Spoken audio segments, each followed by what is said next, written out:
Chapter 33. Within a few minutes the news had spread, and a dozen skiff-loads of men were on their way to McDougal's cave, and the ferryboat, well filled with passengers, soon followed.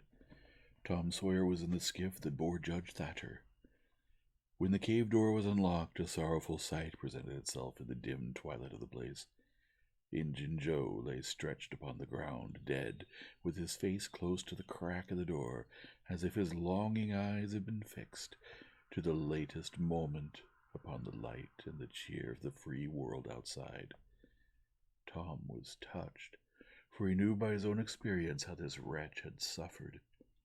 His pity was moved, but nevertheless he felt an abounding sense of relief and security now, which revealed to him in a degree which he had not fully appreciated before, how vast a weight of dread had been lying upon him since the day he lifted his voice against this bloody-minded outcast. Injun Joe's bowie knife lay close by, its blade broken in two. The great foundation beam of the door had been chipped and hacked through with tedious labor. Useless labor, too, it was, for the native rock formed a sill outside it, and upon that stubborn material the knife had wrought no effect. The only damage done was to the knife itself. But if there had been no stony obstruction there, the labor would have been useless still, for if the beam had been wholly cut away, Injun Joe could not have squeezed his body under the door, and he knew it. So he had only hacked that place in order to be doing something, in order to pass the weary time, in order to employ his tortured faculties. Ordinarily one could find half a dozen bits of candle stuck around in the crevices of this vestibule, left there by tourists, but there were none now. The prisoner had searched them out and eaten them. He had also contrived to catch a few bats, and these also he had eaten, leaving only their claws. The poor unfortunate had starved to death. In one place near at hand a stalagmite had been slowly growing up from the ground for ages, built up by the water drip from a stalactite overhead. The captive had broken off the stalagmite, and upon the stump had placed a stone, wherein he had scooped a shallow hollow to catch the precious drop that fell once in every 3 minutes with the dreary regularity of a clock-tick. A desert spoonful once in 24 hours. That drop was falling when the pyramids were new, when Troy fell, when the foundations of Rome were laid, when Christ was crucified, when the Conqueror created the British Empire, when Columbus sailed, when the massacre at Lexington was news. It is falling now. It will still be falling when all these things shall have sunk down the afternoon of history and the twilight of tradition, and been swallowed up in the thick night of oblivion. Has everything a purpose and a mission? Did this drop fall patiently during 5,000 years to be ready for this flitting human insect's need? And has it another important object to accomplish 10,000 years to come? No matter. It is many and many a year since the hapless half-breed scooped out the stone to catch the priceless drops, but to this day the tourist stares longest at that pathetic stone and that slow-dropping water when he comes to see the wonders of McDougal's cave. Injun Joe's cup stands first in the list of the cavern's marvels. Even Aladdin's palace cannot rival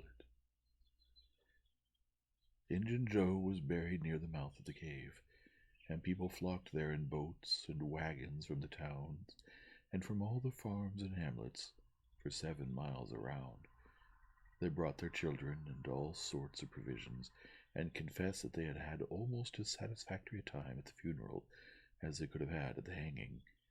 The funeral stopped the further growth of one thing, the petition of the governor for Injun Joe's pardon. The petition had been largely signed, many tearful and eloquent meetings had been held, and a committee of sappy women been appointed to go in deep mourning and wail around the governor and implore him to be as merciful as and trample his duty underfoot. Injun Joe was believed to have killed 5 citizens of the village, but what of it? If he had been Satan himself, There would have been plenty of weaklings ready to scribble their names to a pardon petition and drip a tear on it for their permanently impaired and leaky waterworks.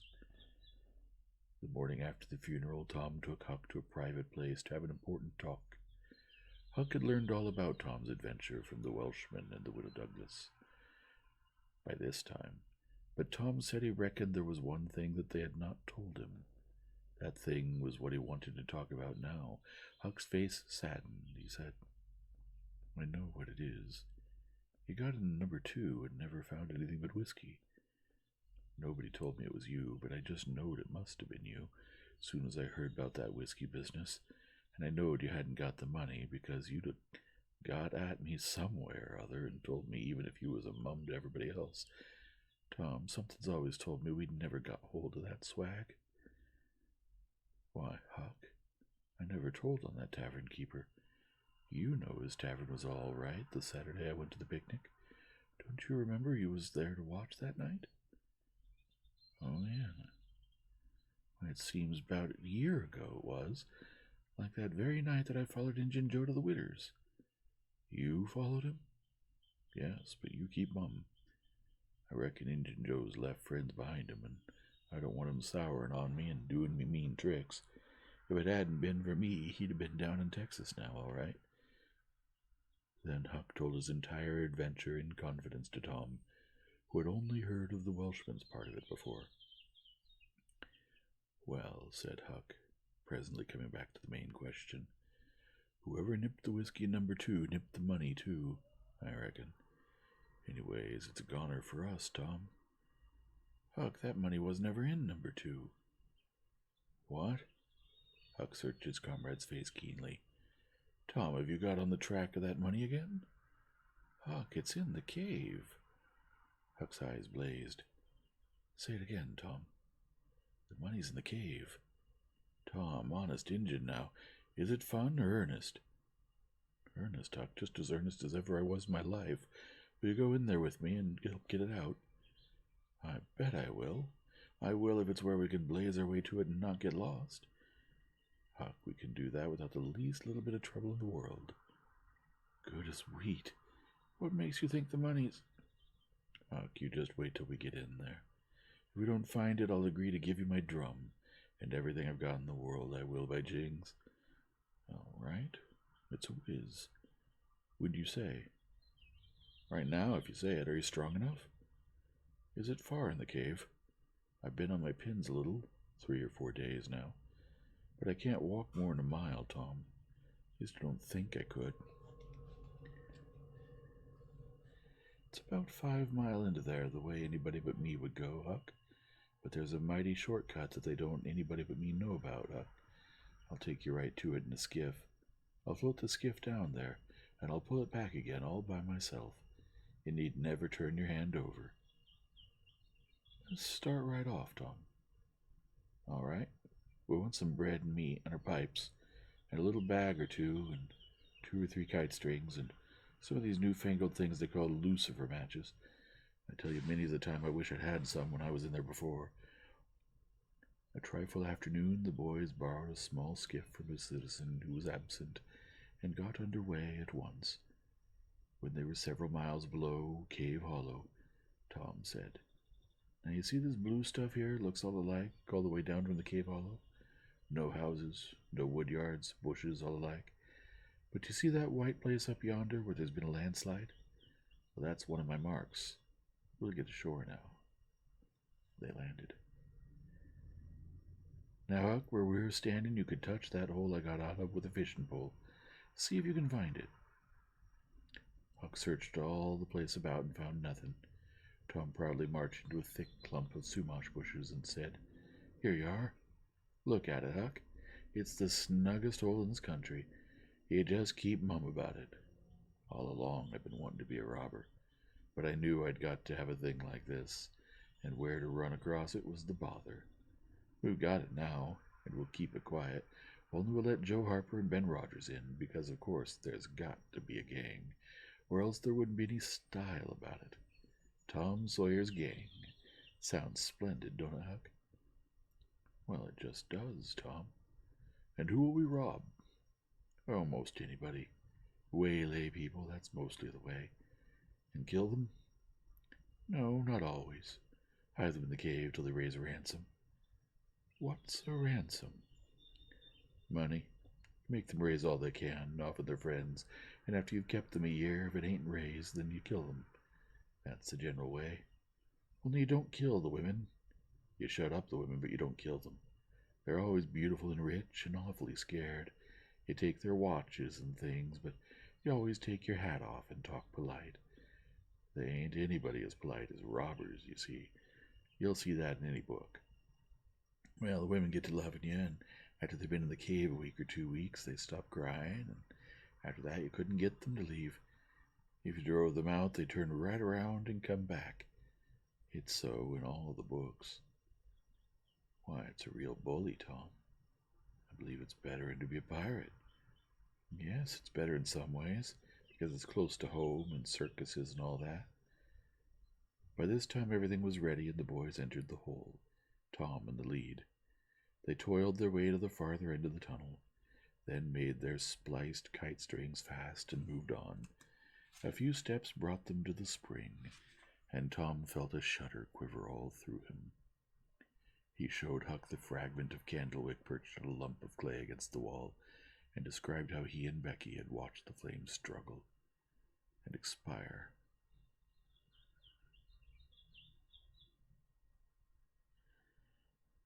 The boys began to quiet down to whispers now, for the stillness and gloom of the place oppressed their spirits.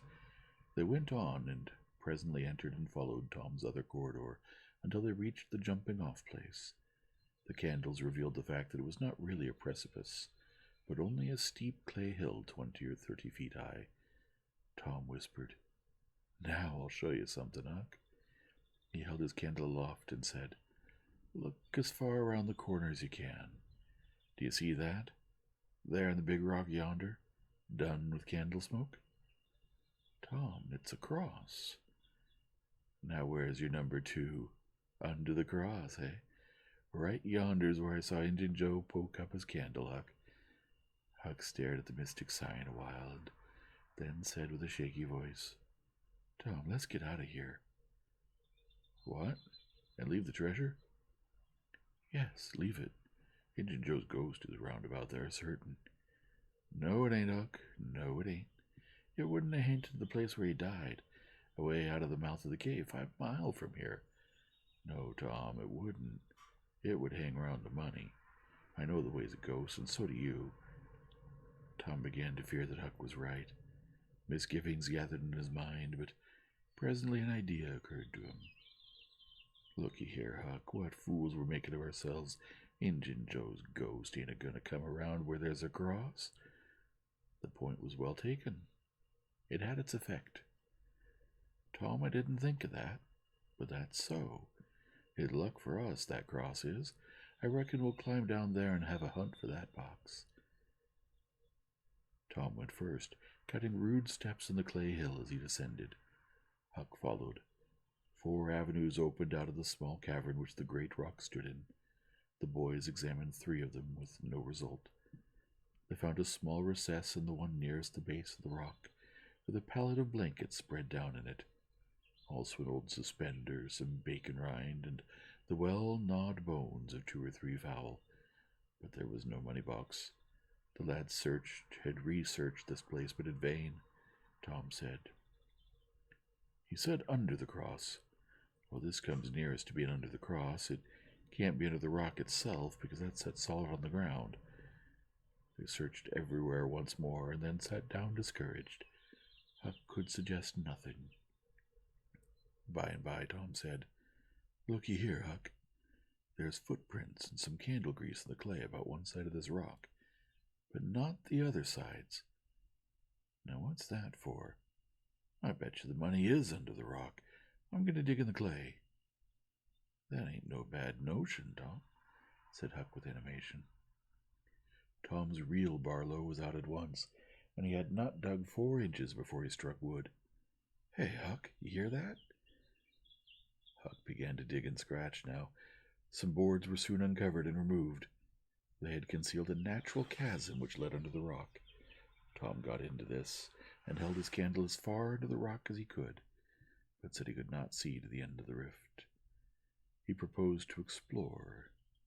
He stooped and passed under. The narrow way descended gradually. He followed its winding course, first to the right, then to the left. Huck at his heels, Tom turned a short curve by and exclaimed, "My goodness, Huck, looky here!" It was the treasure box, sure enough, occupying a snug little cavern, along with an empty powder keg, a couple of guns in leather cases, 2 or 3 pairs of old moccasins, a leather belt, and some old rubbish well soaked with the water drip. "Got it at last," said Huck, plowing among the tarnished coins with his hand. "My, but we're rich, Tom." "Huck, I always reckoned we'd get it. It's just too good to believe, but we have got it, sure. Say, let's not fool around here. Let's snake it out. Let me see if I can lift the box." It weighed about 50 pounds. Tom could lift it, after an awkward fashion, but could not carry it conveniently. "I thought so," he said. "They carried it like it was heavy, that day at the haunted house. I noticed that. I reckon I was right to think of fetching the little bags along." The money was soon in the bags, and the boys took it up to the cross rock. "Now let's fetch the guns and things." "No, Huck. Leave 'em there.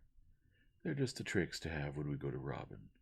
We'll keep them here all the time, and we'll hold our orgies here, too. It's an awful snug place for orgies." "What orgies?" "I don't know. Robbers always have orgies, and of course we've got to have 'em. Come along, Huck. We've been in here a long time. It's getting late, I reckon. I'm hungry, too. We'll eat and smoke when we get to the skiff." They presently emerged into the clump of sumac bushes, looked warily out, found the coast clear, and were soon lunching and smoking in the skiff. As the sun dipped toward the horizon, they pushed out and got under way. Tom skimmed up the shore through the long twilight, chatting cheerily with Huck, and landed shortly after dark. "Now, Huck," said Tom, "we'll hide the money in the loft of the widow's woodshed, and I'll come up in the morning and we'll count it and divide, and then we'll hunt up a place out in the woods for it where it'll be safe. Just you lay quiet here and watch the stuff till I run and hook Benny Taylor's little wagon. I won't be gone a minute." He disappeared, and presently returned with the wagon, put the 2 small sacks into it, threw some old rags on top of them, and started off, dragging his cargo behind him. When the boys reached the Welshman's house, they stopped to rest. Just as they were about to move on, the Welshman stepped out and said, "Hello, who's that?" "Huck and Tom Sawyer." "Good. Come along with me, boys. You're keeping everybody waiting. Here, hurry up. Trot ahead. I'll haul the wagon for you. Why, it's not as light as it might be. Got bricks in it, or old metal?" "Old metal," said Tom. "I judge so. The boys in this town will take more trouble and fool away more time hunting up 6 bits worth of old iron to sell to the foundry than they would to make twice the money at regular work. But that's human nature. Hurry along, hurry along." The boys wanted to know what the hurry was about. "Never mind, you'll see when we get to the Widow Douglas," Huck said with some apprehension, for he was long used to being falsely accused. "Mr. Jones, we haven't been doing nothing." The Welshman laughed. "Well, I don't know, Huck, my boy, I don't know about that. Ain't you and the widow good friends?" "Yes. Well, she's been good friends to me, anyway." "All right, then. What do you want to be afraid for?" The question was not entirely answered in Huck's slow mind before he found himself pushed, along with Tom, into Mrs. Douglas' drawing-room. Mr. Jones left the wagon near the door and followed. The place was grandly lighted, and everybody that was of any consequence in the village was there. The Thatchers were there, the Harpers, the Rogerses, Aunt Polly, Sid, Mary, the minister, the editor, and a great many more, and all dressed in their best. The widow received the boys as heartily as anyone could well receive 2 such-looking beings. They were covered with clay and candle grease. Aunt Polly blushed crimson with humiliation, and frowned and shook her head at Tom. Nobody suffered half as much as the two boys did, however. Mr. Jones said, "Tom wasn't at home, so I gave him up. But I stumbled on him and Huck right at my door, and so I just brought them along in a hurry." "And you did just right," said the widow. "Come with me, boys." She took them to a bedchamber and said, "Now wash and dress yourselves. Here are 2 new suits of clothes, shirts, socks, everything complete. They're Huck's. No thanks, Huck. Mr. Jones bought one and I the other. But they'll fit both of you. Get into them. We'll wait. Come down when you're slicked up enough." Then she left. End of chapter 33. Chapter 34. Huck said, "Tom, we can slope if we can find a rope. The window ain't high from up the ground." "Shucks, what do you want to slope for?" "Well, I ain't used to that kind of crowd. I can't stand it. I ain't going down there, Tom." "Oh, bother. It ain't anything. I don't mind it a bit. I'll take care of you." Sid appeared. "Tom," said he, "Auntie has been waiting for you all the afternoon. Mary got your Sunday clothes ready, and everybody's been fretting about you. Say, ain't this grease and clay on your clothes? Now, Mr. Siddy, you just tend to your own business. What's all this blow-about about, anyway?" "It's one of the widow's parties that she's always having. This time it's for the Welshman and his sons, on account of that scrape they helped her out of the other night. And say, I can tell you something if you want to know." "Well, what?" "Why, old Mr. Jones is going to try and spring something on the people here tonight, but I've heard him tell Auntie today about it as a secret, but I reckon it's not much of a secret now. Everybody knows, the widow too, for all she tries to let on she don't. Mr. Jones is bound Huck should be here. Couldn't get along with his grand secret without Huck, you know." "Secret about what, Sid?" "About Huck tracking the robbers to the widow's. I reckon Mr. Jones is going to make a grand time over his surprise, but I bet you it will drop pretty flat." Sid chuckled in a very contented and satisfied way. "Sid, was it you that told?" "Oh, never mind who it was. Somebody told. That's enough." "Sid, there's only one person in this town mean enough to do that, and that's you. If you'd been in Huck's place, you'd have sneaked down the hill and never told anybody on the robbers. You can't do any but mean things, and you can't bear to see anybody praised for doing good things. There's no thanks, as the widow says." And Tom cuffed Sid's ears and helped him to the door with several kicks. "Now go and tell Auntie if you dare, and tomorrow you'll catch it." Some minutes later the widow's guests were at the supper table, and a dozen children were propped up at little side tables in the same room, after the fashion of the country in that day. At the proper time Mr. Jones made his little speech, in which he thanked the widow for the honor she was doing himself and his sons, but said that there was another person whose modesty, and so forth and so on. He sprung his secret about Huck's share in the adventure in the finest dramatic manner he was master of. But the surprise it occasioned was largely counterfeit and not as clamorous and effusive as it might have been under happier circumstances. However, the widow made a pretty fair show of astonishment, and heaped so many compliments and so much gratitude upon Huck that he almost forgot that nearly intolerable discomfort of his new clothes in the entirely intolerable discomfort of being set up as a target for everybody's gaze and everybody's laudations. The widow said she meant to give Huck a home under her roof and have him educated, and that when she could spare the money she would start him in business in a modest way. Tom's chance was come, he said. Huck don't need it. Huck's rich. Nothing but a heavy strain upon the good manners of the company kept back the due and proper complimentary laugh at this pleasant joke, but the silence was a little awkward. Tom broke it. "Huck's got money. Maybe you don't believe it, but he's got lots of it. Oh, you needn't smile. I reckon I can show you. You just wait a minute." Tom ran out of doors. The company looked at each other with a perplexed interest and inquiringly at Huck, who was tongue-tied. "Sid, what ails Tom?" said Aunt Polly. Well, there ain't ever any making of that boy out. I never—" Tom entered, struggling with the weight of his sacks, and Aunt Polly did not finish her sentence. Tom poured the mass of yellow coin upon the table and said, "There, what did I tell you? Half of it's Huck's and half of it's mine. The spectacle took the general breath away. All gazed. Nobody spoke for a moment. Then there was a unanimous call for an explanation. Tom said he could furnish it, and he did. The tale was long, but brimful of interest. There was scarcely an interruption from any one to break the charm of its flow. When he had finished, Mr. Jones said, "I thought I had fixed up a little surprise for this occasion, but it don't amount to anything now. This one makes it sing mighty small, I'm willing to allow." The money was counted. The sum amounted to a little over $12,000. It was more than anyone present had ever seen at one time before, though several persons were there who were worth considerably more than that in property. End of chapter 34. Chapter 35.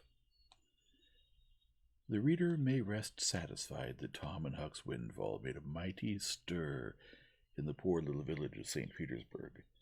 So vast a sum, all in actual cash, seemed next to incredible. It was talked about, gloated over, glorified, until the reason of many of the citizens tottered under the strain of the unhealthy excitement. Every haunted house in St. Petersburg and the neighboring villages was dissected, plank by plank, and its foundations dug up and ransacked for hidden treasure, and not by boys, but men. Pretty grave, unromantic men, too, some of them. Wherever Tom and Huck appeared, they were courted, admired, stared at. The boys were not able to remember that their remarks had possessed weight before, but now their sayings were treasured and repeated. Everything they did seemed somehow to be regarded as remarkable. They had evidently lost the power of doing and saying commonplace things. Moreover, their past history was raked up and discovered to bear marks of conspicuous originality. The village paper published biographical sketches of the boys. The widow Douglas put Huck's money out at 6%, and Judge Thatcher did the same with Tom's at Aunt Polly's request. Each lad had an income now that was simply prodigious, $1 for every weekday in the year, and half of the Sundays. It was just what the minister got. No, it was what he was promised. He generally couldn't collect it. $1.25 a week would board, lodge, and school a boy in those simple days, and clothe him and wash him, too, for that matter. Judge Thatcher had conceived a great opinion of Tom. He said that no commonplace boy would ever have got his daughter out of the cave.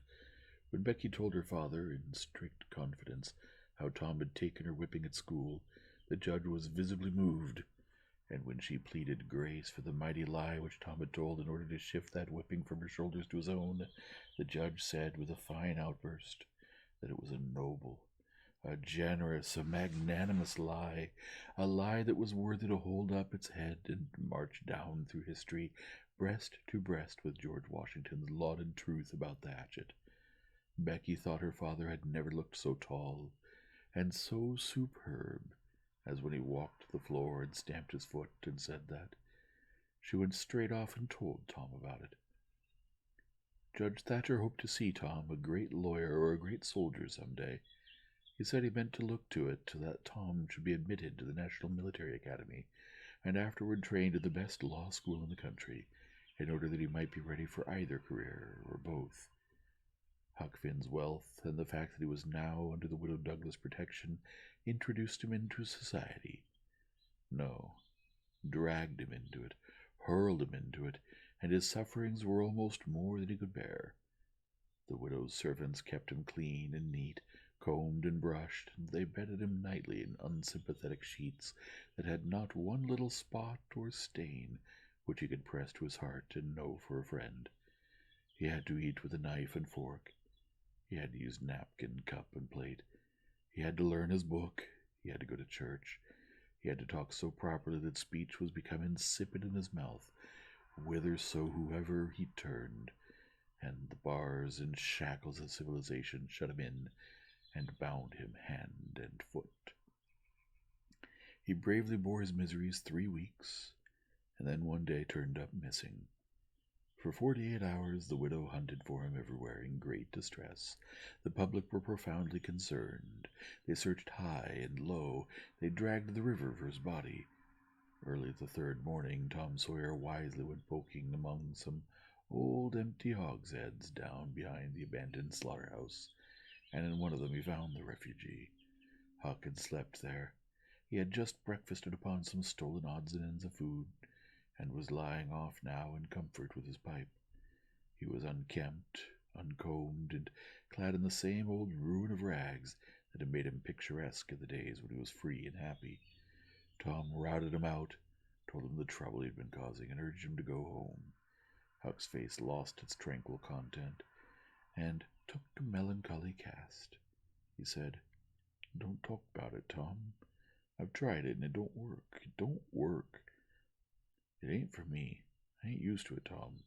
The widder's good to me and friendly, but I can't stand them ways. She makes me get up just the same time every morning. She makes me wash. They comb me all to thunder. She won't let me sleep in the woodshed. I gotta wear them blame clothes that just smothers me, Tom. They don't seem to any air get through them, somehow. And they're so rotten nice that I can't set down, nor lay down, nor roll round anywheres. I ain't slid on a cellar door for, well, it appears to be years. I gotta go to church and sweat and sweat. I hate them ornery sermons. I can't catch a fly in there. I can't chaw. I can't go. I got to wear shoes all Sunday. The widder eats by a bell. She goes to bed by a bell. She gets up by a bell. Everything's so awful regular, a body can't stand it." "Well, everybody does that way, Huck." "Tom, it don't make no difference. I ain't everybody, and I can't stand it. It's awful to be tied up so, and grub comes too easy. I don't take no interest in victuals that way. I got to ask to go a fishin'. I got to ask to go in a swimmin'. Derned if I ain't got to ask to do everything." Well, he got to talk so nice it wasn't no comfort. I'd got to go up in the attic and rip out a while every day to get a taste in my mouth, or I'd have died, Tom. The widder wouldn't let me smoke. She wouldn't let me yell. She wouldn't let me gape, nor stretch, nor scratch before folks. Then, with a spasm of special irritation and injury, and Dad fetch it, she prayed all the time. I never see such a woman. I had to shove, Tom. I just had to. And besides, that school's going to open, and I'd have had to go to it. Well, I wouldn't stand that, Tom. Looky here, Tom. Being rich ain't what it crapped up to be. It's just worry and sweat, and a wishing you was dead all the time. Now these clothes suits me, and this barrel suits me, and I ain't ever going to shake any more of 'em. Tom, I would never go into all this trouble if it hadn't been for that money. No, you just take my share of it along with yourn and give me a 10-center sometimes. Not many times, because I don't give a dern for a thing about its rollable tall to get. And you go and beg off from me with a widder. Oh, Huck, you know I can't do that. 'Tain't fair. And besides, if you'll try this thing just a while longer, you'll come to like it. Like it? Yes, the way I'd like a hot stove if it was set on it long enough. No, Tom, I won't be rich, and I won't live in them cuss smothery houses. I like the woods, and the river, and the hogsheads, and I'll stick to 'em too. Blame it all. Just as we'd got guns in a cave and all just fixed to rob, here this dern foolishness has got to come up and spile it all. Tom saw his opportunity. Looky here, Huck. Being rich ain't going to keep me back from turning robber. No? Oh, good looks. Are you in a real deadwood earnest, Tom? Just as dead earnest as I'm sitting here. But, Huck, we can't let you get into a gang if you ain't respectable, you know. Huck's joy was quenched. Can't let me in, Tom. Didn't you let me go for a pirate? Yes, but that's different. A robber is more high-toned than what a pirate is. As a general thing, in most countries they're awful high up in the nobility, dukes and such. Now, Tom, ain't you always been friendly to me? You wouldn't shut me out, would you? You wouldn't do that now, would you, Tom? Huck, I wouldn't want to. And I don't want to, but what would people say? Why, they'd say, "Humph, Tom Sawyer's getting pretty low characters in it." They'd mean you, Huck. You wouldn't like that, and I wouldn't. Huck was silent for some time, engaged in a mental struggle. Finally he said, "Well, I'll go back to the Widder for a month and tackle it and see if I can come to stand it, if you'll let me belong to the gang, Tom." "All right, Huck, it's a whiz. Come along, old chap, and I'll ask the Widder to let up on you a little, Huck." "Will you, Tom? Now, will you? That's good. If she'll let up on some of the roughest things, I'll smoke private and cuss private and crowd through her bust. When you going to start the gang and turn robbers?" "Oh, right off. We'll get the boys together and have the initiation tonight, maybe." "Have the which?" "Have the initiation." "What's that?" "It's to swear to stand by one another and never tell the gang secrets, even if you're chopped all to flinders, and to kill anybody in all his family that hurts one of the gang." "That's gay. That's mighty gay, Tom, I tell you." "Well, I bet it is. And all that swearing's got to be done at midnight in the lonesomest, awfulest place you can find. A haunted house is the best, but they're all ripped up now." "Well, midnight's good anyway, Tom." "Yeah, so it is. And you got to swear on a coffin and sign it with blood. Now that's something like. Well, it's a million times bullier than pirating. I'll stick to the Widder till I rot, Tom, and if I get to be a regular ripper of a robber and everybody talking about it, I reckon she'll be proud she snaked me in out of the wet." Conclusion. So endeth this chronicle. It being strictly a history of a boy, it must stop here. The story could not go much further without becoming the history of a man. When one writes a novel about grown people, he knows exactly where to stop. That is, with a marriage. But when he writes of juveniles, he must stop where he best can. Most of the characters that perform in this book still live, and are prosperous and happy. Some day it may seem worthwhile to take up the story of the younger ones again, and see what sort of men and women they turned out to be. Therefore it will be wisest not to reveal any of that part of their lives at present. The end of Mark Twain's The Adventures of Tom Sawyer.